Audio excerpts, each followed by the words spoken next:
Before the story starts, a reminder: if you love gripping HFY stories where humanity proves its worth to the entire galaxy, make sure to like this video, subscribe, and let me know in the comments, would you stand and fight alongside these old soldiers? Now let's begin. The Galactic Council chamber thrummed with a low electric hum as hundreds of alien dignitaries settled into their seats, their scales, fur, feathers, and carapaces glistening under crystalline chandelier light. Above them hovered a massive hollow display of planet Heroism, flickering in red threat overlays. Flames spread across continents, rivers boiled under orbital bombardments, and jagged black ships blotted out the planet's skies. High Chancellor Drevik of the Vieshar Dominion adjusted his golden robes, feeling sweat gather under his scaled chin. Even the council chamber's carefully curated climate couldn't banish the tension crawling up his spine. He tapped the data tablet on his dais with an irritable claw. "Begin the strategic report," he hissed. A smaller alien with pale mottled skin and black eyes the size of teacups scurried forward. Council analyst Zenk bowed low. "Honored High Chancellor, honored delegates," he rasped. "Planet Heroism has lost 72% of its surface defense grid. Ravager forces continue planetary scouring operations, utilizing plague bombs, orbital spike cannons, and forced nuclear venting of civilian bunker zones. Local militia casualties exceed 8 million. Gasps rippled around the chamber. One large, tusked alien rumbled with unease, while a feline ambassador flattened his ears in horror. Drevik narrowed his eyes, forcing calm into his voice. "And the human defense fleet?" Zenk shifted nervously. "Minimal presence, Your Eminence. They evacuated their last regiments 2 cycles ago. There remain only private security forces, mostly untrained civilian volunteers." "Volunteers?" The Chancellor's scales shifted darker with disdain. "Then Heroism is lost." "Perhaps not," a calm voice interjected from the council's far end. Heads turned. Standing by the diplomatic entryway was a middle-aged human male in a simple black diplomatic suit. His salt and pepper hair was cut close to his scalp, his posture unthreatening yet radiating quiet authority. His brown eyes met the Chancellor's unflinchingly. Drevik's tongue flicked in irritation. "Ambassador Hale, you were not summoned to speak." "I apologize, High Chancellor," Hale replied smoothly, his voice a calm baritone. "But your assessment of Heroism's situation is incomplete." Murmurs spread. A crimson-skinned general with 12 eyes hissed from her dais. "The humans have no reserve fleets in this sector. Who do you believe will repel the Ravagers?" "Your bureaucrats." Hale allowed himself the faintest smile. "Not bureaucrats. Soldiers." "Your soldiers are dead or withdrawn," snapped the feline ambassador. "Most of them." Hale stepped forward, tapping his wrist pad. The holoscreen flickered, displaying grainy footage of a dark hangar lit by flickering yellow lamps. Figures moved in the shadows, armored giants carrying crates, weapons, and sealed ammunition containers. The camera panned over wrinkled faces beneath tactical helmets, gray beards brushing armored chest plates, calloused hands running along the edges of old Terran battle rifles. "These men," Hale said quietly, "are from the Earth Home Guard Veterans Division." Drevik hissed in disbelief. "Veterans Division? Those are old men. Retired ceremonial units." "They're not ceremonial," Hale corrected softly. "They're retired because they survived wars that would have shattered entire species. Wars none of you ever studied because you deemed them too savage to analyze." Zenk blinked his giant black eyes. "What wars?" Hale looked up at the footage with eyes that gleamed with hidden memories. "The Titan Uprising. The Carthan Insurgency. The Siege of Europa. They fought enemies worse than the Ravagers, when Earth still bled its sons to carve civilization out of chaos." A silence spread through the council chamber, so absolute that the hum of power conduits under the marble floors felt deafening. On the hollow footage, one man came into focus. He was tall, broad-shouldered, wearing worn black composite armor with faded white unit sigils, Captain Ronan Pierce. His face was a battlefield of scars, each one speaking of a lifetime at the razor's edge between life and oblivion. His eyes, deep-set and gray as a winter ocean, flickered back and forth as he inspected rows of weapons lined neatly in front of him. Drevik narrowed his eyes. "You expect us to believe these elders will hold back a planetary extermination force?" Hale didn't flinch. "I expect nothing from you, High Chancellor. I am merely informing you that they are already en route." Another flick of his wrist, and the footage shifted to a hidden orbital dock. Dropships with ancient Terran markings, black hulls with faded red wolf emblems, flickered into view. The elderly soldiers moved with methodical precision, strapping into shock harnesses, checking each other's gear without wasted words or movements. These transports are obsolete, an insectoid counselor chittered. They will be shot down before reaching orbit. Hale shook his head. They're obsolete, which means the Ravager's modern targeting software will not even recognize their electronic signatures. They're ghosts on the battlefield. The chamber was silent again as the realization spread like creeping frost. The footage showed Pierce leaning forward, pressing his forehead against his armored gauntlet in silent prayer. Then he stood, eyes hard as steel. Drevik flicked his tongue thoughtfully. And if they fail? They won't, Hale said simply. You place much faith in these relics. The ambassador's eyes hardened. They're relics, yes. Relics of an age when humans had nothing but grit, rage, and the will to survive. Relics of a generation that taught our children how to fight, how to live, and how to never surrender even when every bone is broken and every ally dead. A feline general snarled softly. They're old. Their bones are brittle. Their hearts are slow. Perhaps, Hale replied, voice dropping so low the council chamber fell silent to hear it. But those men are the reason your empires ever met humanity at a council table. Because before your species could travel the stars, before your governments could draft peace treaties, before your generals ever fought alongside a human soldier, those men were out there, alone, fighting monsters so none of you would ever have to. He tapped the pad once more. The final footage froze on Captain Pierce's eyes, locked with the camera, as if staring directly into the souls of everyone watching. They were neither kind nor cruel, only resolute. Drevik's gill slits flared in frustration. This is madness. Perhaps. Hale folded his hands behind his back. But it's human madness. And it has kept your worlds alive for 2 centuries. The High Chancellor opened his mouth to speak again but was interrupted by a vibrating alarm echoing through the chamber. Zenk scrambled over his console, pressing multiple keys with trembling fingers. A new live feed broadcast erupted onto the holoscreen. Planet Herat has appeared from high orbit, its atmosphere streaked with Ravager plasma trails. But now, from the blackness of space, dozens of dark, wedge-shaped dropships descended in silent formation. Alien scanners failed to lock onto them. No anti-air batteries turned to engage. They fell like shadows through raging clouds toward burning cities and collapsing defensive lines. The Chancellor watched, silent, as alien troops on the ground turned their helmet cams upward. Amidst the flames, small figures grew larger, landing with thudding impacts. Dust and debris billowed outward. When the camera focused, rows of armored old men stood side by side, weapons bristling with attachments, their ragged unit banners flapping in the chemical winds. Ronan Pierce raised his rifle, racked around, and spoke into his comms, his voice picked up by battlefield recorders broadcasting live across the galaxy. Boys, he said calmly, his gravelly voice carrying through the smoke and ruin, let's remind them why humans stopped fighting. He lowered his visor, sealing his helmet. The Ravagers roared in anger and charged. Pierce flicked his wrist forward. Because there was no one left to fight us. The footage cut to black as the council chamber erupted into stunned, hushed chaos. Ambassador Hale simply closed his wrist pad, exhaling slowly, his eyes distant. And far below, on the surface of Herat, the old gods of war marched once more into hell. The wind howled through the shattered cityscape of Herat, carrying with it the bitter tang of burning fuel and scorched metal. Captain Ronan Pierce crouched behind a half-crumbled ferrocrete barricade, scanning the smoky skyline through the cracked visor of his helmet. Dust and ash clung to the matte black plating of his ancient battle armor, filling the engraved unit markings with gray until they looked like ghostly shadows. He inhaled deeply, tasting the old scent of war that he thought he'd left behind decades ago. The air was thin here, laced with plasma discharge and ozone from collapsing force fields. Underneath it all was the scent he remembered best, fear. Not his own. Never his own. The fear of the enemy. Captain. The comms crackled with a deep, gravelly voice. Perimeter secured. All sectors green.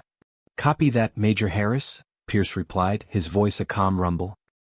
He turned his head slightly to see the broad silhouette of Major Blake Bulldog Harris lumbering out of the gloom, his heavy exoplate armor humming with servos under the weight of his railgun. Harris's bald scalp gleamed with sweat, a long jagged scar crossing from above his right brow down to his cheek like a permanent battle tattoo. Harris grinned, baring his yellowed teeth. Just like Karthus, huh, Captain? Pierce allowed himself a faint smile. No. Karthus had better coffee. Harris chuckled darkly and dropped to one knee beside him, checking the calibration readouts on his weapon. It was an old human military railgun, long replaced by smaller plasma-based weapons, but Harris preferred the thunderous recoil of magnetically accelerated slugs. Beside him knelt Sergeant Miguel Ortiz, silent as ever, his wiry frame hidden under urban camo plating. He wore his helmet hood up, the integrated targeting eyepiece glowing faint green as he scanned down the barrel of his long sniper rifle. "Targets?" Pierce asked without turning. 73 Ravager units visible in Sector Delta," Ortiz murmured in his soft Spanish accent. 6 armored behemoths. 2 artillery walkers. Command unit remains hidden, likely underground bunker at Grid Echo 5. Pierce processed the information in silence, eyes flicking over his wrist pad as Ortiz's targeting data overlaid his HUD. The Ravagers had entrenched themselves well. Even with orbital support from human command, which they didn't have, this would be a bloodbath for any regular force. But they weren't regular. Pierce switched to squad broadcast.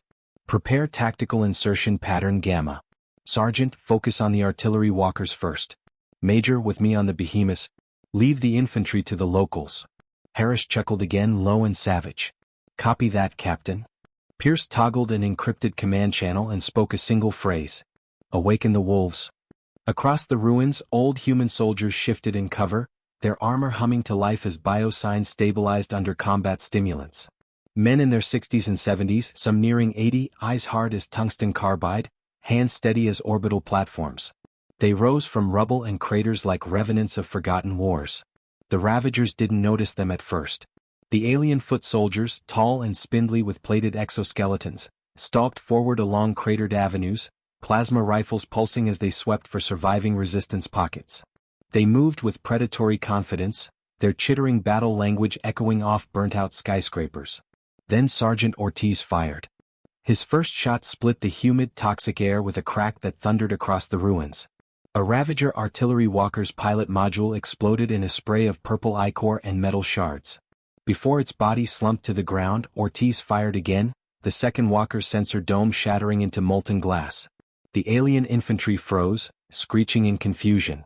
"Major, now," Pierce ordered. Harris rose from behind a collapsed magrail car, railgun whirring with a rising whine. He pulled the trigger. A tungsten penetrator the length of a forearm punched through a behemoth's armored thorax, spraying bioluminescent guts across the street. The creature collapsed with a bellowing roar that shook windows 3 blocks away. The Ravager infantry scrambled, trying to reposition, but the old human soldiers moved faster. Pierce's squad advanced with terrifying precision, covering each sector as if on a training range. Plasma bolts sizzled overhead, gouging molten scars into ferrocrete walls, but none found their marks. Pierce himself moved with smooth, economical strides. He raised his rifle, an old Earth-pattern kinetic battle rifle, customized with underbarrel grenade launcher and reflex sight, and fired 3 times in succession. 3 Ravager soldiers dropped, their armored skulls split open like shattered eggs. He ducked under a fallen support beam, activated his wrist pad, and sent a quick encrypted ping. The ground beneath his boots trembled. A dull boom echoed from a kilometer away as buried seismic charges detonated, collapsing an entire Ravager supply tunnel system. Dust geysered into the air, billowing out of sewer grates and cracked avenues. Ortiz spoke again, calm and emotionless. "Command unit attempting extraction. Grid Echo 5 confirmed." Pierce exhaled, feeling the weight of his years settle onto his bones. He flicked his comms. "Major. With me." They sprinted, old joints powered by enhanced servos, each footstep sending small cracks through the broken pavement. Harris's heavy frame tore aside rubble barricades as they moved, while Ortiz fell behind to overwatch. Pierce activated a deployable drone from his shoulder mount. It flitted ahead, scanning the crumbling bunker entrance built into the base of a gutted office tower. Multiple Ravager elites guarded the entry, each wielding heavy plasma repeaters and mounted ion shields. Pierce toggled grenade launcher mode, selected concussive breaching rounds and fired. 2 thudding detonations knocked the Ravager guards sprawling. Before they could recover, Harris surged forward with a roar, railgun blazing at point-blank range. Their armored forms split apart under tungsten slugs, greenish fluid spraying across the cracked concrete. Pierce advanced without hesitation, stepping over twitching bodies, his rifle sweeping the gloom. Down a narrow stairwell lined with flickering emergency lights, they moved in silence. Finally they reached a reinforced blast door, heat-sealed shut.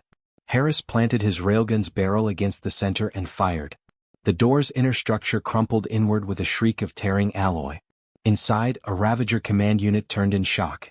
It was massive, easily 3 meters tall, its armored chitin bristling with ceremonial spines and control tendrils that linked it to multiple drone units on its back. Its mandibles clicked in rage as it raised an ion staff crackling with violet energy. Pierce didn't slow. He raised his rifle and fired a single armor-piercing round straight into the creature's left eye cluster. It staggered back, shrieking in agony, before Harris stepped forward and fired his railgun point-blank into its chest. The Ravager command unit slammed into the far wall, its internal organs liquefied by kinetic force. The room fell silent except for their labored breathing. Harris cracked his neck and spat onto the floor. Ugly bastard. Pierce lowered his rifle, scanning the control consoles lining the command chamber. He walked forward, wiping ichor from a cracked display screen, and began typing with swift, precise movements. "Captain?" Harris rumbled. "Locking down their drone control network," Pierce said quietly. "They won't be coordinating orbital strikes anymore." "Good," Harris replied. "Because orbital strikes make for bad smoking breaks." Pierce snorted once, almost a laugh, before finishing the last command sequence. The screens went dark. Outside, they heard the sudden panicked screeches of Ravager infantry units as their drone support fell silent. Pierce exhaled, staring at his reflection in the flickering screen. The face staring back was lined and worn, eyes dark with exhaustion and unspoken memories. He saw the young soldier he used to be overlaying the scarred commander he had become. There was no regret in his gaze. Only acceptance. "Captain." Ortiz's voice came through comms. "Area secure. Locals are pushing forward." "Copy," Pierce replied. He turned and walked out past the shredded corpse of the Ravager commander. "Major, Sergeant. Rally point Gamma in 10. Outside, the skies were dark with smoke, but rays of pale sunlight pierced the clouds in jagged golden shafts, illuminating the ruined city in stark brilliance. Pierce stood still for a moment, breathing in the scent of victory tainted with blood and ash. He keyed his comms to squad broadcast. "All units. Regroup. Rearm. We're not done yet." Harris grunted approval. Ortiz simply replied, "Understood, Captain." They moved forward, stepping over fallen Ravagers and smoldering wreckage, their shadows stretching long behind them. To any observer, they looked like grim reapers striding out of legend, men too old for war yet too dangerous to ever be ignored again. And though the battle had only just begun for the first time in decades, Captain Ronan Pierce felt truly alive. The horizon burned crimson as the sun dipped below the jagged skyline, casting the ruins of Herat in stark silhouettes.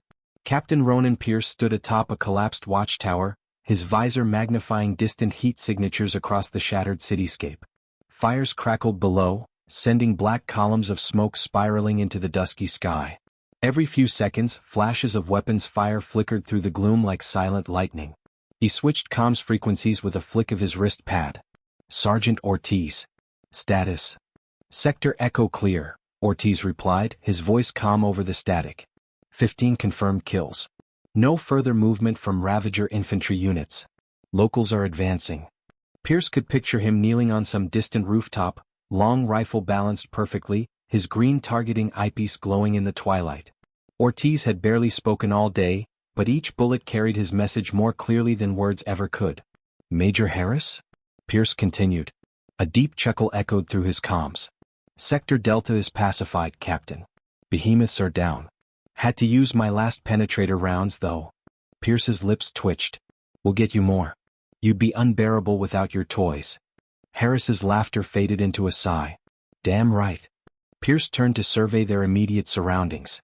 Below him, their squad of aging veterans was busy establishing defensive perimeters, laying old Earth-pattern seismic charges, wiring barricades with shaped charges, positioning heavy emplacements salvaged from Ravager vehicles.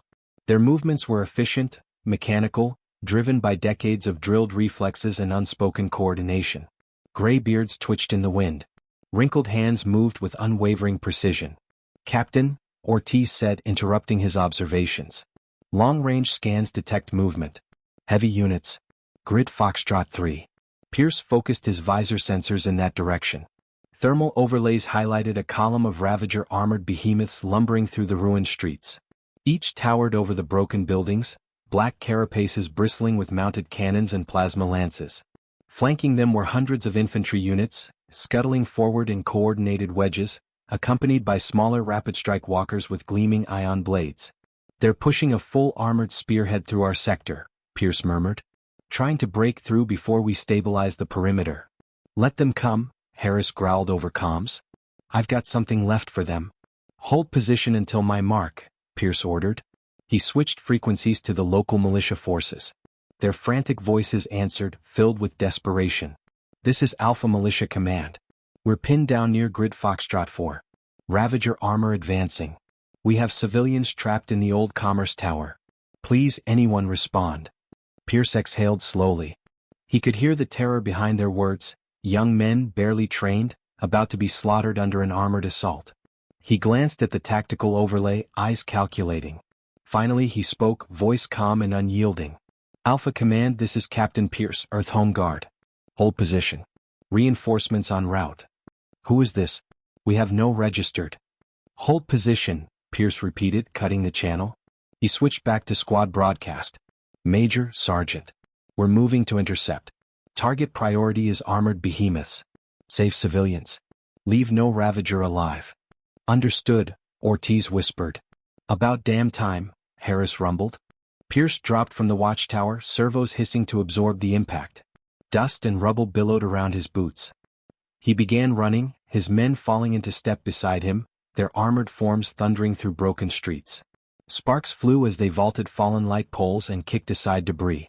Pierce's HUD tracked the advancing Ravager spearhead. They had minutes. They emerged onto a wide boulevard lined with shattered hollow-advert towers. The Ravager column was already within a kilometer, black shapes advancing with mechanical inevitability. Plasma cannons rotated to lock onto targets. Pierce raised his fist, signaling his men to fan out into cover. The first plasma blast struck the avenue, vaporizing a section of pavement in a sizzling flash. Shards of molten concrete clattered across Pierce's armor, leaving black scorch marks. He ignored them, toggling his grenade launcher to anti-armor penetrators. "Sergeant," he said calmly. "Left flank. Behemoth sensor arrays." "Copy." Ortiz's first shot cracked through the fading evening light. The lead behemoth sensor cluster exploded in a spray of green fluid and sparking circuitry. The massive creature roared in pain, stumbling sideways, its plasma lance cutting a molten trench through the ruined storefronts. Harris emerged from behind an overturned mag truck, railgun humming. He fired. The tungsten slug smashed into a Ravager armored walker, blowing it apart in a single thunderous detonation that shook Pierce's chest. "Captain, that walker needed a diet anyway," Harris muttered. "Focus, Major," Pierce replied, though a hint of amusement colored his tone. He ducked behind a shattered monorail pillar, firing 3 quick bursts at advancing infantry. Each shot punched clean through alien skulls, dropping them like harvested grain. Explosions erupted along the avenue as seismic charges detonated under the Ravager flanks, flipping armored infantry transports into the air like children's toys. Pierce's squad moved with merciless efficiency, advancing meter by meter. Plasma blasts filled the street with roiling heat and blinding light. Shrapnel whined off their armor, leaving scratches but never breaking their momentum. Ortiz called out calmly, "Second behemoth blinded. Third is attempting to retreat." "Negative," Pierce replied. "No survivors." He flicked his wrist pad, activating an orbital command override. Old Terran satellites, long abandoned and drifting silent above Heratis, flickered to life under encrypted reactivation protocols. Targeting reticles bloomed across his HUD. "Major. Fire on my mark." "Sergeant, prepare fallback suppression." Harris braced his railgun against a cracked pavement slab. Ortiz reloaded with smooth, measured movements. Pierce watched the advancing column for half a heartbeat longer, then gave the order. "Mark." Harris fired. At the same instant, orbital kinetic rods fell from the heavens.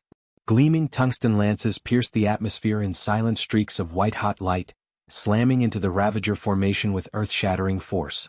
The street buckled. Buildings collapsed inwards.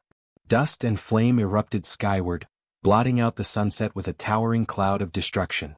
For a moment, the only sound was the distant groaning of warped metal and the crackle of fire. Pierce rose from cover, scanning the smoldering devastation. Where the Ravager armored column had once advanced with unstoppable force, now there was only twisted wreckage and scattered, dying alien forms writhing in agony.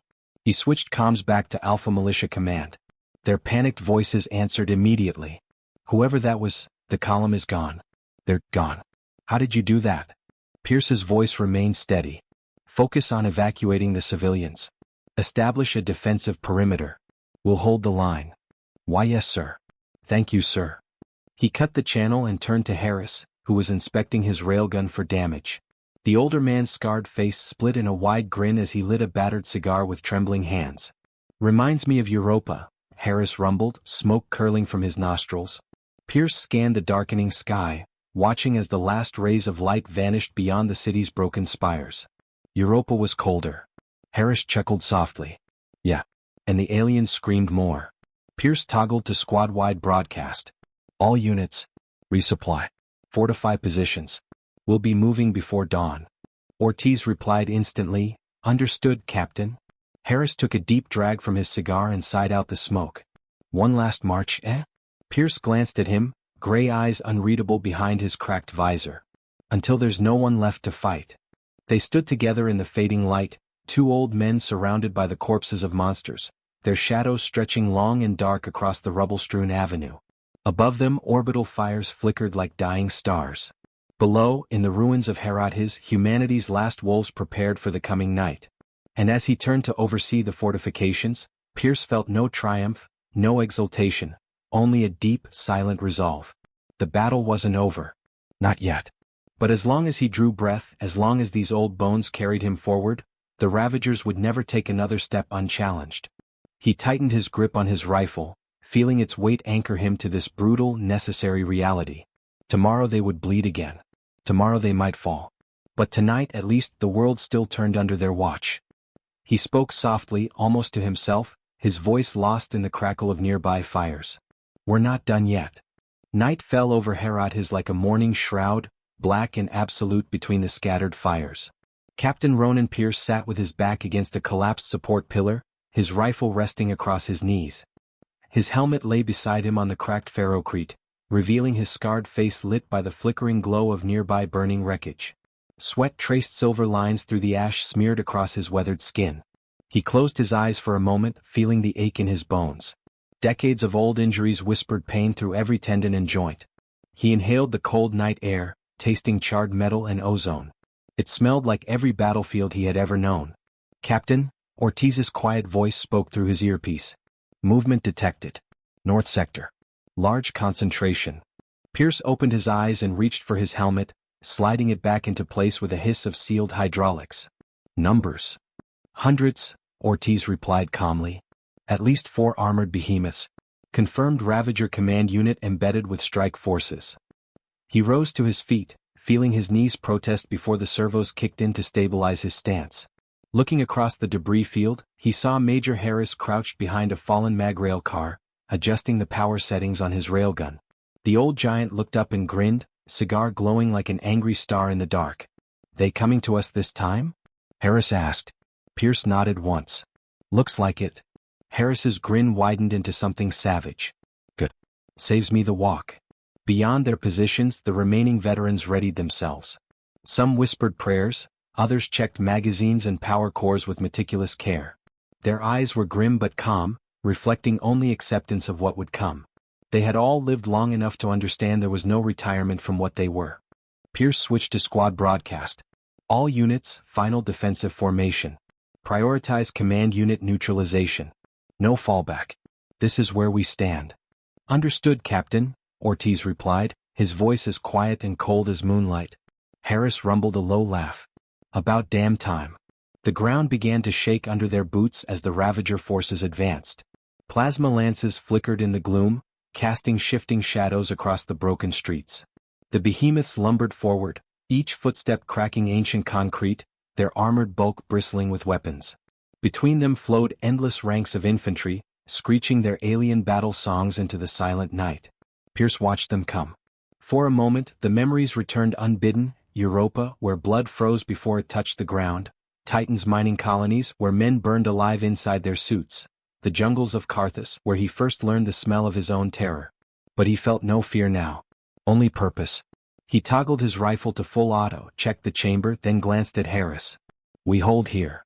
Harris's scarred face split into a smile beneath his visor. Always. Then the Ravagers struck. The first plasma salvo incinerated an entire barricade to Pierce's left, sending 2 veterans flying in pieces across the avenue.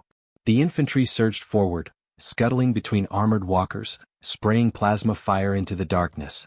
Harris roared as he rose from cover, his railgun whining before releasing a thunderous shot. A Ravager behemoth staggered, half its torso torn away in a spray of glowing entrails and shattered chitin. Pierce moved through the chaos, firing controlled bursts into alien ranks. Every shot found its mark, each target falling with a shriek or silent collapse. He ducked under a swinging plasma blade, rolled over broken glass, and emerged firing, dropping 3 Ravager warriors before they could pivot their rifles. Above them, Sergeant Ortiz fired from his sniper nest. Each shot shattered command drones, anti-air turrets, or Ravager officers directing the horde.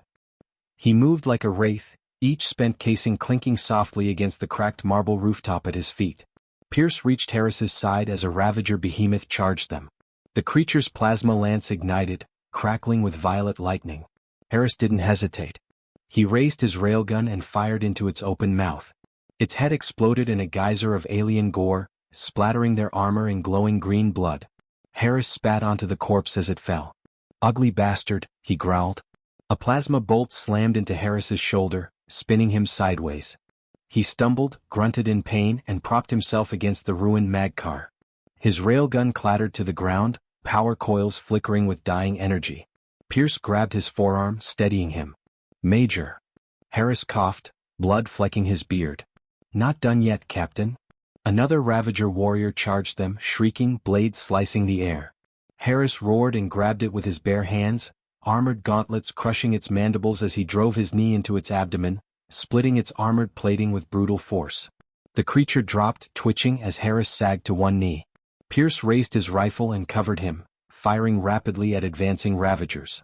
Plasma bolts screamed past, lighting the street in shifting colors. Over comms, Ortiz spoke calmly. "Command unit visible. Marking target." Pierce's HUD lit up with a flashing beacon. At the rear of the Ravager formation stood their commander, a towering monstrosity crowned with sensory spines and armored in black ceremonial chitin etched with blood-red glyphs.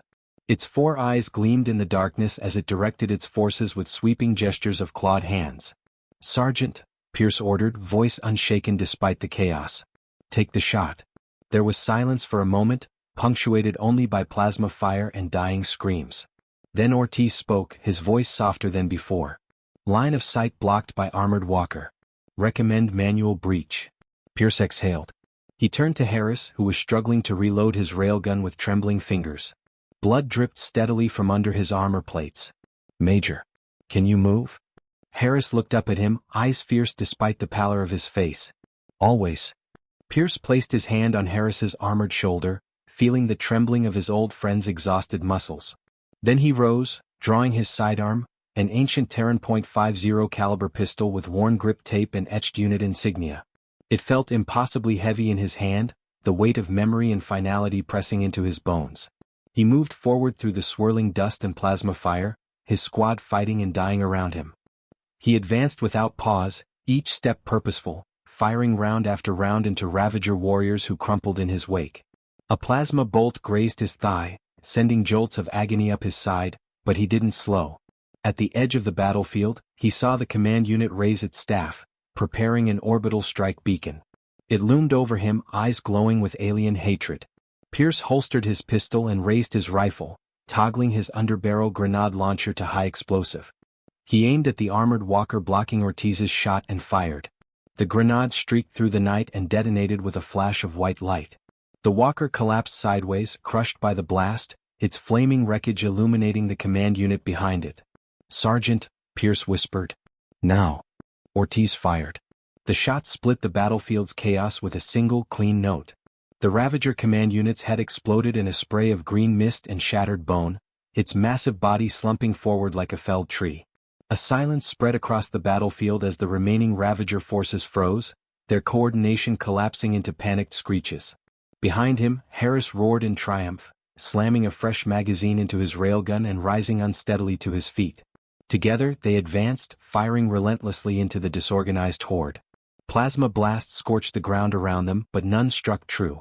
Their squad rallied, their old voices echoing war cries not heard on Herat in generations. Within minutes it was over. The last Ravager warrior fell with a shriek cut short by Pierce's blade across its throat. He stood still, chest heaving, scanning the battlefield through his cracked visor. The avenue was littered with alien corpses, burning wreckage, and the bodies of fallen old men who had given their last breath to hold the line. He turned to Harris, who leaned heavily on his railgun, blood pooling under his boots. "We held," Pierce said softly. Harris nodded, lips twitching into a faint smile. "Always." Over comms, Ortiz spoke quietly. "Captain. All sectors secure. No further contacts." Pierce closed his eyes, feeling the exhaustion wash over him like a distant tide. He toggled the squad channel. Reform at Rally Point Gamma. Medical extraction inbound. He turned his gaze skyward. The fires reflected in his visor like dying stars. For a long moment he stood unmoving, listening to the quiet crackle of flames and the sighing wind through shattered towers. The scent of ash and victory filled his lungs, bitter yet strangely peaceful. Beside him Harris slumped to one knee. Pierce caught his arm and lowered him gently to the rubble. Harris's breaths came ragged, wet with blood, but his eyes remained fierce to the end.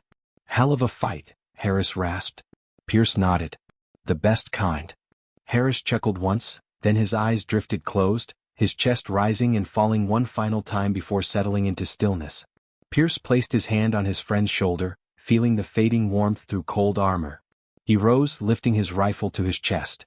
Around him, the surviving old soldiers gathered silently, their eyes filled with grief, pride, and grim satisfaction.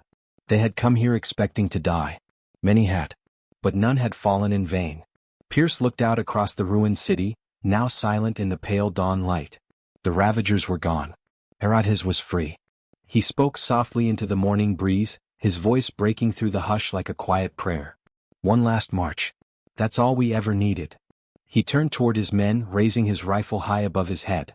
They raised theirs in silent salute, the gesture heavy with meaning only they understood. Together they stood in the broken streets of Herat, battered and bloodied, the last wolves of humanity watching the dawn rise over a world they had saved. And though he knew his time was ending, Pierce felt no fear as the sun warmed his scarred face. There was only peace. They had won. And they were never forgotten.